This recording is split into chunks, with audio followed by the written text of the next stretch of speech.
Hello সবাইকে, welcome back to my channel. তো আমরা তো ঘুরতে বেরিয়েছিলাম, আজ আমাদের শেষ দিন। তো এই হোটেল থেকে বেরোনোর সময় কিছু ছবি তুলে নিলাম। এই হোটেলটাও খুব সুন্দর ছিল। তো সকালে চান টান ফ্রেশ হয়ে নাস্তা করে বেরিয়ে পড়লাম। উবের করে পৌঁছে গেলাম ব্যাঙ্গালোর ইসকন টেম্পলে। তো তখন আমাদের মেয়ে ঘুমিয়ে পড়েছিল। এটা হচ্ছে ব্যাঙ্গালোরের ইসকন টেম্পল, ইন্ডিয়ার লার্জেস্ট টেম্পল। আজ আমরা সারাদিন এখানেই ঘোরাঘুরি করব। রাত্রে ট্রেন আছে 10টার সময়। এখানে আজকে সারাদিন ঘোরাঘুরি করে আবার একটা ব্যাঙ্গালোর প্যালেসে চলে যাব। এখানে লাইনে লেগে পড়ে আমরা দর্শন করেছিলাম। ভেতরে মোবাইল অ্যালাউড ছিল না, তাও আমি একটু একটু করে নিয়েছিলাম। এখানে দর্শন করে একটু ভিতরে কীর্তন হচ্ছিল, ওখানে আমরা কিছুক্ষণ বসেছিলাম। এটা হচ্ছে ইসকন টেম্পলের মেন যে মন্দিরটা, রাধাকৃষ্ণর মন্দির। ভিতরেরটা করা হয়নি, এটা জাস্ট বাইরের ভিউ।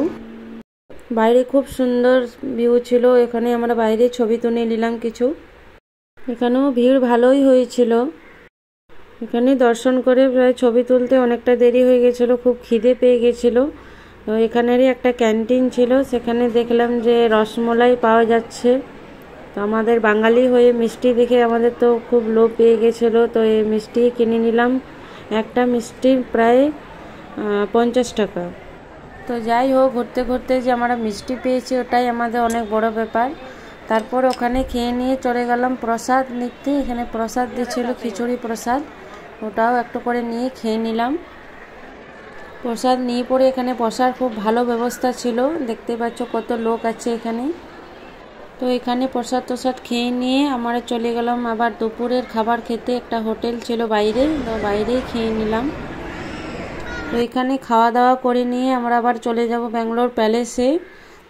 তো এখানে তো সাউথ ইন্ডিয়ান খাবার দেখতেই পাচ্ছ। একটা সাউথ ইন্ডিয়ান থালি অর্ডার করেছিল আর একটা বিরিয়ানি, ভেজ বিরিয়ানি। তারপর ওখান থেকে আবার উবেরে গাড়ি বুক করে আমরা চলে গেলাম ব্যাঙ্গালোর প্যালেসে।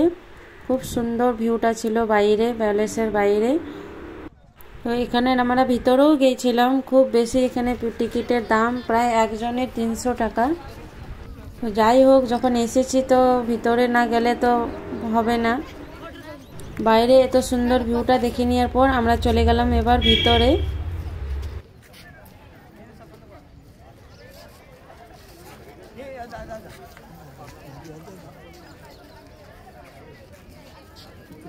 এখানেও মোবাইল অ্যালাউড ছিল না, কিন্তু মোবাইল আমাদের হাতের সঙ্গে ছিল, তো তাই টুকটাক ছবি তুলে নিয়েছিলাম লুকিয়ে লুকিয়ে। এটা হচ্ছে প্যালেসের ভিতরে ভিউটা। ওখানে রানীদের ড্রেসিং টেবিল রাখা ছিল, আমাদের মেয়েকে বসিয়ে নিয়ে আমরা ছবি তুলে নিয়েছি। দেখতেই পাচ্ছ কত খুশি আছে ওদের ড্রেসিং টেবিলে বসে। আর একটা আমিও তুলে নিলাম।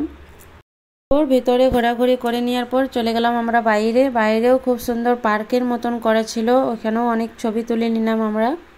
তো আমাদের 4 দিনের ঘোরাঘুরির ট্যুর এবারে শেষ। এখানে ঘোরাঘুরি করে আমরা চলে গেলাম আবার স্টেশন। তো 10টার সময় ট্রেন ধরে আমরা চেন্নাই ফিরে এলাম। তো আমার এই ভিডিওটা কেমন লাগলো তোমরা সবাই কমেন্ট করে জানিও। দেখা হবে পরের একটা ব্লগে। এখনকার জন্য সবাইকে tata, bye bye, thank you.